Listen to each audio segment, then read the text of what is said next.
दोस्तों नमस्कार, मैं जगन्नाथ गौतम देश रोजाना यूट्यूब मंच पर आपका स्वागत है। दोस्तों, कोई माने या ना माने, जो ये देश में उपराष्ट्रपति का चुनाव हुआ है और जिस तरीके से एनडीए के उम्मीदवार राधाकृष्णन उपराष्ट्रपति बने हैं, इसका देश के आने वाले चुनावों पर, राजनीति पर प्रभाव पड़ना तय है। और मुझे तो ऐसा लगता है कि जो गति विपक्ष की बिहार में बनी थी, एक माहौल बना था और विपक्षी एकता, जो एकजुटता दिखाई दे रही थी,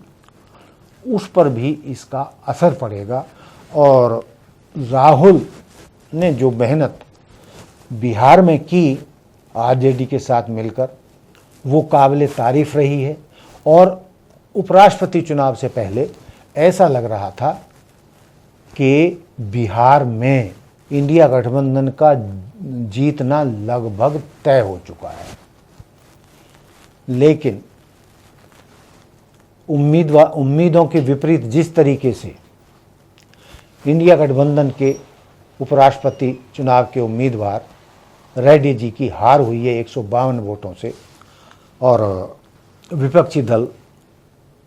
के उम्मीदवार को 152 वोटों से हार का सामना करना पड़ा है, और वो भी बैलेट पेपर के द्वारा, जिसमें कोई ज़्यादा शको शुबा की गुंजाइश नहीं रह जाती। तो हमारा मानना है कि इससे बिहार में इंडिया गठबंधन को थोड़ा धक्का लग सकता है और एनडीए गठबंधन को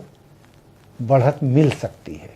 यानी इस जीत से इंडिया गठबंधन को थोड़ी निराशा हो सकती है। मैं ये नहीं दावा कर रहा हूँ इंडिया गठबंधन हार ही जाएगा, लेकिन दोस्तों, जो बिहार की स्थितियाँ हैं उस पर इसकी छाया, इस चुनाव की, उपराष्ट्रपति चुनाव की छाया जरूर रहेगी। लेकिन इससे एक फ़ायदा भी हो सकता है कि यदि इंडिया गठबंधन में शामिल दल चिंतन मनन करें और अपनी कमियों को दूर करें, जिन कमियों के चलते उपराष्ट्रपति के चुनाव में इंडिया गठबंधन की हार हुई है, वो इसको जीत में बदल सकते थे यदि सही मायने में वो और मजबूती से काम करते और अपनी एकता दिखाते। तो इसका मतलब ये है कि इंडिया गठबंधन में अभी एकता की कमी है और सारे के सारे विपक्षी दल पूरी नेक नियति से इंडिया गठबंधन के साथ नहीं खड़े हैं। और यदि बिहार में इंडिया गठबंधन को चुनाव जीतना है तो उन्हें और मजबूती के साथ इकट्ठा होना होगा और राहुल गांधी को अपना नेता स्वीकार करना होगा, क्योंकि कई चुनाव आने जा रहे हैं। बिहार का चुनाव है, फिर बंगाल का चुनाव है, फिर तमिलनाडु का है, फिर केरला का आ जाएगा। तो लगातार चुनाव आ रहे हैं और यदि इंडिया गठबंधन देश में सत्ता पलट करना चाहता है तो उसे नए सिरे से देश की जनता के सामने ये प्रमाण देना होगा कि वो एकजुट हैं। लेकिन इसमें जो विपक्ष के हक में जो बात जाती दिख रही है वो ये है कि यदि बिहार विधानसभा चुनावों के बारे में हम गहराई से चिंतन मनन करें तो ऐसा लगता है कि बिहार में जातिगत प्रभाव, सीट शेयरिंग का विवरण या विपक्ष के गहन रणनीतिक पहल, तो ऐसा होता है तो इंडिया गठबंधन जीत सकता है, क्योंकि बिहार में विचारधारा कम, जातिगत गणित ज़्यादा काम करेंगे और जो ये सीट शेयरिंग का मुद्दा है, जिसमें एनडीए में भी फूट पड़ती दिखाई दे रही है, चिराग पासवान हों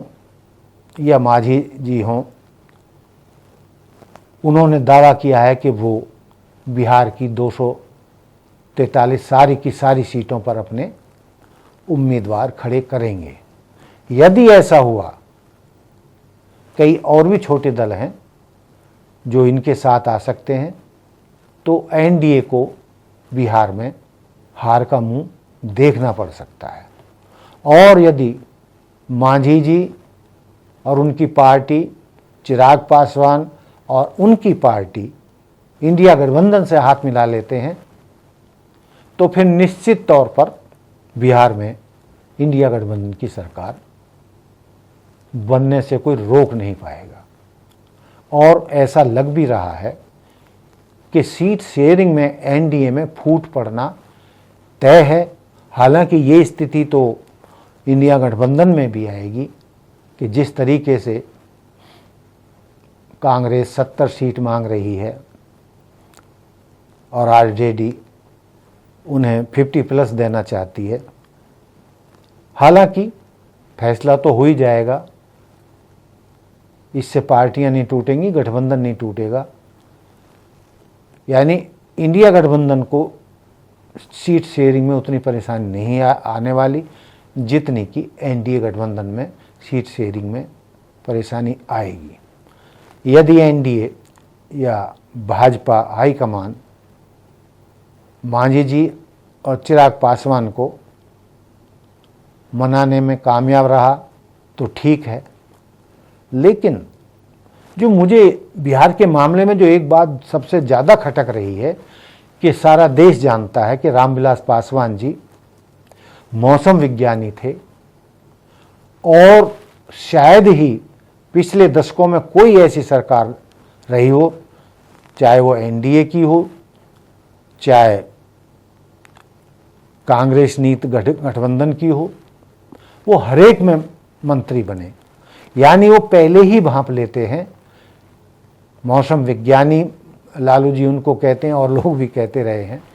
चलो आज तो रामविलास पासवान जी इस दुनिया में नहीं है, लेकिन उनके बेटे चिराग पासवान भी उसी नीति पर चल रहे हैं। और हकीकत तो ये है कि 2014 के चुनाव में जो रामविलास पासवान जी एनडीए गठबंधन के साथ गए थे, उसमें चिराग पासवान की ही सबसे बड़ी भूमिका थी। लेकिन दोस्तों, जिस तरीके से चिराग पासवान अब दावा कर रहे हैं, जितनी सीटों का दावा कर रहे हैं, यदि उन्हें उतनी सीटें एनडीए गठबंधन में नहीं मिली तो उन्होंने और मांझी जी ने बिहार की 243 सभी सीटों पर चुनाव लड़ने की घोषणा की है। तो ये भी क्या इसे ये समझा जाए कि वो भी मौसम विज्ञानी हो गए हैं और वो मौसम को भांप पा रहे हैं कि इस बार एनडीए की सरकार बिहार में नहीं आने वाली है, इसलिए वो अपना रास्ता एनडीए से अलग बनाने जा रहे हैं। तो दोस्तों, ये था मेरा मुद्दा कि उपराष्ट्रपति चुनाव की कितनी छाया बिहार के चुनावों पर पड़ेगी और किन हालातों में एनडीए जीत सकता है और किन हालातों में इंडिया गठबंधन को बढ़त मिल सकती है। हमारे साथ जुड़े रहने के लिए सब्सक्राइब करें देश रोजाना के YouTube चैनल को और नई वीडियो की नोटिफिकेशन पाने के लिए बेल आइकन जरूर दबाएं। अगर आप ये वीडियो Facebook या Instagram पर देख रहे हैं तो पेज को लाइक और फॉलो जरूर करें और ज्यादा से ज्यादा शेयर करें।